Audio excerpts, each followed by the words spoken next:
Okay, this is a video from Peninsula Floating Floors, how I do steps now, or stairs. I used to use a jig, which I got off a guy on YouTube. He had a video how to make one, and I made one, and it's been really good. He makes them professionally now. It doesn't ship them to Australia. I would have definitely bought one. He's bloody awesome. Basically, because all the angles can be different. Well, every stair is different. You know, they're never 90-degree angles. Occasionally they are. They're always out by 1 or 2 degrees, and you'll end up with gaps with your risers and your treads and your stair nose. So, but with this one, I didn't use my jig, which is getting a bit knackered. I've got one of these, which you get from Bunnings or wherever you want to go, about $45, and it will measure your angle and tell you if you're cutting a mitre or a single cut. So you can see that one is bang on 0. So what I do, I check to see if it's 90 or 91 or 89, then what I do, I measure the width of the stair and I add 2 mil, and then obviously the stair nose I cut absolutely at 90 degrees, but these boards, the riser and the back of the tread, I cut the angle at about 10 degrees on each side, and that little angle gives a kind of sharp edge to the upper part of the board. So you can actually, when you knock them in, they kind of dig themselves into the softer wood, left and right. I mean, I've had to cork little bits, but some of them absolutely went in bang on. I put cork down and dragged it across, just because I've done every step. Now, if you're knocking them in, you'll fracture the boards because they're really tight. So you need to get a bit of board like that, or something the height of that, and bang that in. So you're pressing on the laminate, or it will chip. As if they're really tight. You don't have to make them that tight. And sometimes you'll see if that, you'll put your board and you'll see that maybe this angle's out. Maybe it's out, you know, maybe it's 93 or something like that. So you know you've got to adjust the board a little bit. So you can put a little angle on it as well, but make it 1 or 2 mil too big, and yeah, then you knock them in really tight. I've done the same with the stair nose, but I always get 2 extras, and I came back and finished this job today because I knackered one doing this, of course, and the top one, the second last step, I mismeasured it by 10 mil, and so I stopped. Bit of tiredness. So obviously I'm not going to show you cutting and stuff, because you're going to do stairs, you'll be pretty confident.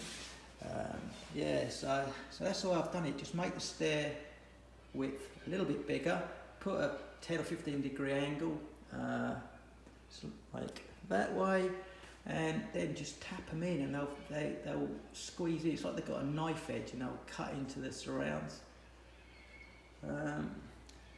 This one,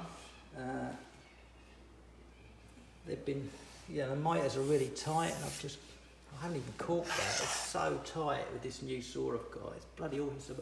It's a Bosch. It's only a 7.5 inch blade, but it's so precise. It's got a laser, and out of the box, it's just absolutely creates the best miters. I had another, I don't know, DeWalt one before, whatever. It was about $500 from Bunnings. It was crap.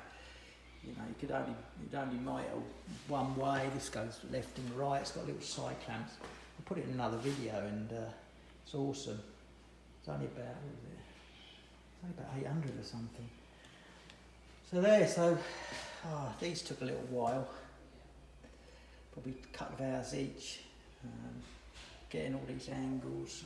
Here I had to, because I couldn't cut the angle on my saw because it was over 60 degrees, I just cut into the surrounds, and so they're set in a little bit. So this just all needs painting now. But yeah, I mean, Eve's gonna hopefully invite me back when she's got all her lovely new furniture in, and it's all painted, and yeah, I'm really pleased. This top, because I measured the hall, so these boards, that right board, sorry, the far board and this board will be the same width. And then this stair nose I've cut to 60mm, and then this was something like 118mm. And because they're cut with my table saw with a diamond blade, it cuts them so precisely, and it almost looks like one board. But there is actually a line that goes 60mm all the way in. But if you look at it, when you calculate it, it's actually a full board. So no one would notice. So yeah, that's my new technique. Takes probably half the time again over the jig, but maybe I'm just not using the jig correctly. But I find this so much more accurate and tight, and yeah, absolutely minimal cork. Blooming cork. I wish you could take a white cork and get it tinted to the right colours, but you can't. If someone knows where you can do it in the Melbourne area or Mornington Frankston area, just flick me a message, because it'd be awesome to take a laminate board in and get a cork made perfectly. And I've corked this with no more nails, which is pretty ridiculous really. I do one and then it shrinks a little bit, and I slap another bit of cork around it, no more nails cork. It's the best match for this, well, for quite a few of these brownish boards. It's the best way for it to disappear. So there you have it, another boring video, but if you're going to do some stairs, you know, give it a crack. Do the first 2 or 3 like that.